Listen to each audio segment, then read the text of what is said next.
Rishabh I now declare Khelo India Para Games 2025 open. Thank you so much, sir. इसी के साथ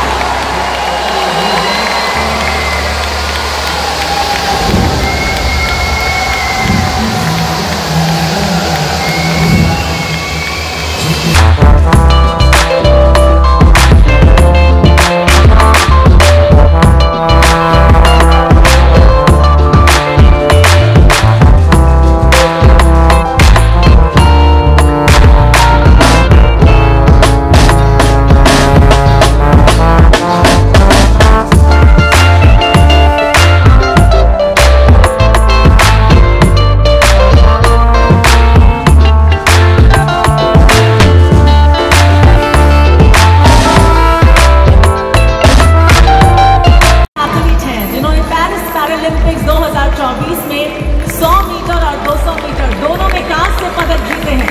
इसके अलावा प्रीति पाल ने वर्ल्ड चैंपियनशिप 2024 में वो इसे आगे बढ़ाने के लिए बिल्कुल तैयार है। कृपया प्रीति पाल का स्वागत किया जाए जोरदार तालियों के साथ। और इसके साथ ही इस टॉर्च रिले की यात्रा में आप सब भी शामिल हो। तालियों की गड़गड़ाहट के साथ इस टॉर्च रिले को सफल बनाने में हम सभी का आप सहयोग करें। और अब हम सब अनुरोध करते हैं हमारे पैरा एथलीट से कि वो टॉर्च को हमारे मुख्य अतिथि और सम्मानित अतिथियों को सौंपें जो उन्होंने सौंप दिया है। और ये एक ऐसा ऐतिहासिक पल है जिसके आज हम सब साक्षी बने हैं। बहुत ही महत्वपूर्ण पल, तो इसे कैमरे में कैप्चर करना चाहिए। देश के पैरा गेम्स के द्वारा पैरा एथलीट महाकुंभ आयोजित किया जाता है, उसको अपॉर्चुनिटी दी जाती है और उसको सक्सेस होने के लिए पाथवे तैयार करा जाता है। दोस्तों, मुझे बहुत खुशी है आप में से कई ऐसे प्लेयर यहाँ अपनी स्किल के आधार पर, आपके कौशल्य के आधार पर दोस्तों आप हिम्मत नहीं हारे हैं।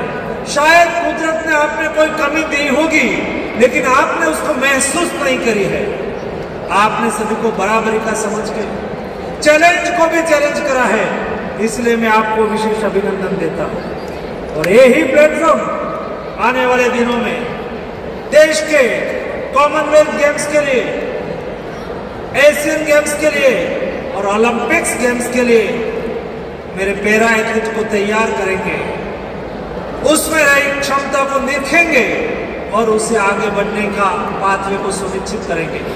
इसलिए आज पैरा गेम्स 2025 के ओपनिंग के अवसर पर आप सबको हार्दिक शुभकामनाएं देता हूं और साथ में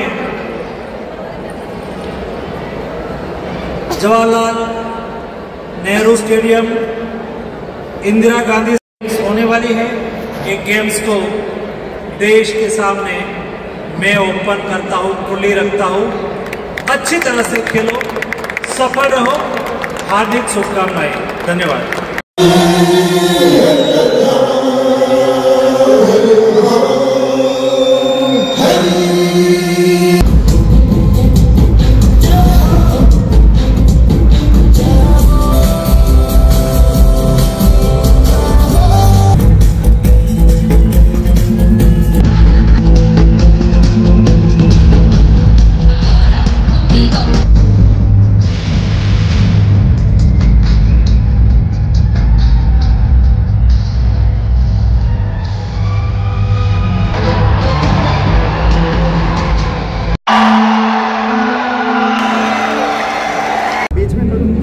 दिल्ली में आईजी स्टेडियम में खेलो इंडिया पैरा गेम्स का प्रारंभ हुआ।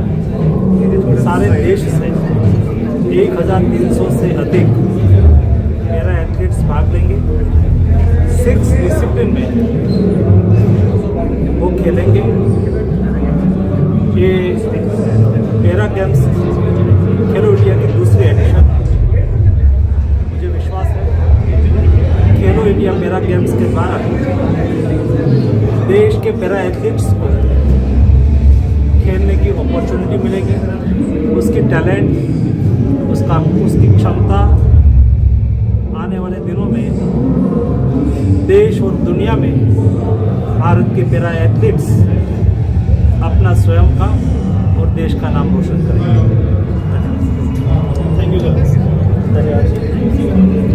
कहूँगा कि जिस तरह से ये पैरा गेम्स को भी प्रोत्साहित किया जा रहा है और माननीय खेल मंत्री जी मनसुख मांडविया जी बताएं कि किस तरह से हमने 2000 ये पेरिस ओलंपिक, टोक्यो ओलंपिक और इसके पीछे रियो ओलंपिक, ये लगातार हमारा जो मेडल टैली बढ़ता रहा है पैरा गेम्स में। मैं समझता हूँ कि बहुत सारे संख्या में ऐसे खिलाड़ी हैं, ऐसे लोग हैं जो कि पैरा की कैटेगरी में आते हैं और भारत के इस प्रोत्साहन से मैं समझता हूँ कि काफ़ी एथलीट को इसके लाभ कल्याण सर, अभी शिलोंग में जो है मैच जीते, काफ़ी लंबे समय के बाद जो है मैच फाइनल जीते एंड सुनील छेत्री ने रिटर्न किया अपना 95 किलो किया। तो आप कैसे इस परफॉर्मेंस को एनालाइज कर रहे हैं एंड रोड अहेड? अभी जो है एशियन क्वालिफायर भी आपका बांग्लादेश के अगेंस्ट अगला मैच है। हमजा चौधरी जैसे मतलब जो प्लेयर्स हैं, नामी प्लेयर्स जो है बांग्लादेश के, तो आप इस चैलेंज को कैसे देख रहे हैं? नहीं, मैं तो बधाई देना चाहता हूँ कि सुनील छेत्री को लगभग 2 दशक से उन्होंने जिस तरह से नेशनल टीम के लिए खेल रहे हैं और लगातार परफॉर्म कर रहे हैं। 95 इंटरनेशनल गोल्स एक बहुत बड़ा अचीवमेंट है। और देखिए, एक चीज़ हमें समझना पड़ेगा कि नेशनल टीम की डेवलपमेंट के लिए आपको एक 10 साल की एक लॉन्ग टर्म प्लान चाहिए होता है। जैसे कि अभी भी हमें जब स्ट्राइकिंग में किसी के ऊपर डिपेंड करना हो तो सुनील छेत्री जैसे खिलाड़ी में डिपेंड करना चाहिए। तो हमें डेफिनेटली हमारी जो इंटरनल फुटबॉल की जो पॉलिसीज़ हैं, किस तरह से हम भी PIO या तो OCA खिलाड़ियों को हमारे देश के खेल में ला सकते हैं, उनकी लाभ उठा सकते हैं, उसकी हमें चिंता हम कर रहे हैं। हम उस पर किस तरह से पेपर बना करके जो सही जगह पर दिया जाए, उस पर निर्णय लिया जाए, उसकी प्रयास हम कर रहे हैं। और जब तक ये नहीं बनता है, ये दूसरे कई देशों में हमने देखा है कि इस तरह के OCA खिलाड़ियों को खेलने की सुविधा जब तक नहीं है, तब तक हमारे जो देश के जो नियम है, उस नियम के अनुसार नेशनल टीम बनेगी और वहीं से हमें जो बेस्ट परफॉर्म करने के प्रयास को करना पड़ेगा। एंड सर, अभी क्या बोलते हैं कि एक ये जो एंट्री में गाना है